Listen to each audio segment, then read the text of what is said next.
Hi friends, அடுத்த video பார்த்துடலாமா? இப்போ இது வரைக்கும் நான் போட்டு கொண்டு வந்தாச்சு. இப்போ இந்த டர்னிங் மூளை திருப்புறது எப்படிங்கிறது மட்டும் பார்த்துடலாமா?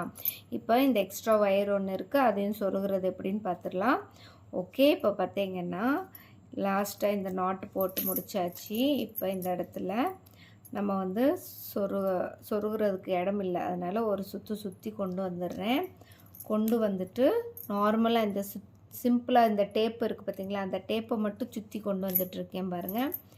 இப்போ இந்த இடத்துல கொஞ்சோண்டு கேப் இருக்குது, இந்த இடத்துல நம்ம ஒரு நாட்டை போட்டுடலாம்.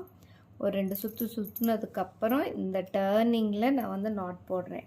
நல்லா கவனிங்க.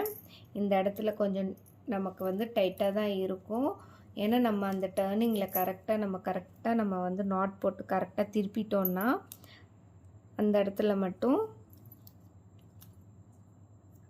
கூட வந்து ஷேப் கரெக்டாக வந்துடும். அது இல்லைன்னா நமக்கு வந்து மாறிடும், அதனால தான். ஓகே ஃப்ரெண்ட்ஸ், இப்போ இதை நாட்டை போட்டுட்டேன் பாருங்கள். இப்போ அடுத்து வந்து இன்னொரு ப்ளெயினாக இந்த டேப்பை மட்டும் ஒரு சுற்றுறேன் பாருங்கள் எப்படி சுற்றுறேன்னு. ஓகே, இன்னொரு வாட்டியும் சுற்றிட்டுருக்கேன், ஏன்னா இங்கே தான் கேப் கிடைக்கிது. இப்போ இந்த இடத்துக்கு வர்ற வரைக்கும் நம்ம வந்து அந்த டேப்பை வந்து இப்படி பிடிச்சிட்டு இந்த இடத்துல வந்தோடனே இந்த கேப்புக்குள்ளே இன்சர்ட் பண்ணி ஒரு நாட்டை போட ஆரம்பிச்சிடலாம். அவ்வளோதான் ஃப்ரெண்ட்ஸ், சிம்பிளாக நம்ம வந்து இந்த டேப் கூட போட்டுட்டு போகலாம்.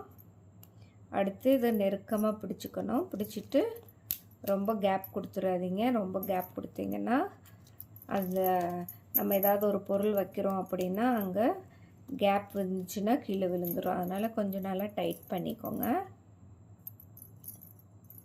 அவ்வளோதான் ஃப்ரெண்ட்ஸ். இப்போ அடுத்து இன்னொரு நாட்டு இப்படி தொடர்ந்து இப்போ நாட் போட்டுகிட்டே போகிறது தான். பாருங்கள், சூப்பராக வந்துருச்சா? இப்போ ஃபஸ்ட்டு ஒரு ஃபுல் சுற்றணும், ரெண்டாவது வந்து பாதி சுற்றணும், அடுத்து வந்து கீழேருந்து வயரை மேலே ஏற்றணும் கேப்புக்குள்ளே இருந்து, அதுக்கப்புறமா சென்டர்லேருந்து இப்படி கொண்டு வந்து திரும்பியும் நம்ம சைடு கொண்டு வந்து வச்சுக்க வேண்டியது தான். அவ்வளோதான்.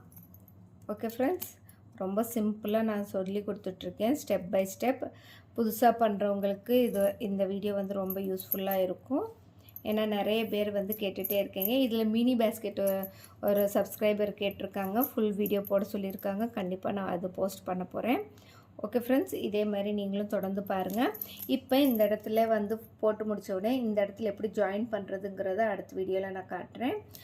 ஓகே, இப்போ வந்து இந்த இது வந்து எப்படி நம்ம உள்ளே சொருகிறதுங்கிறதும் காட்டிடுறேன். ஒன்றும் இல்லை, அந்த வயர்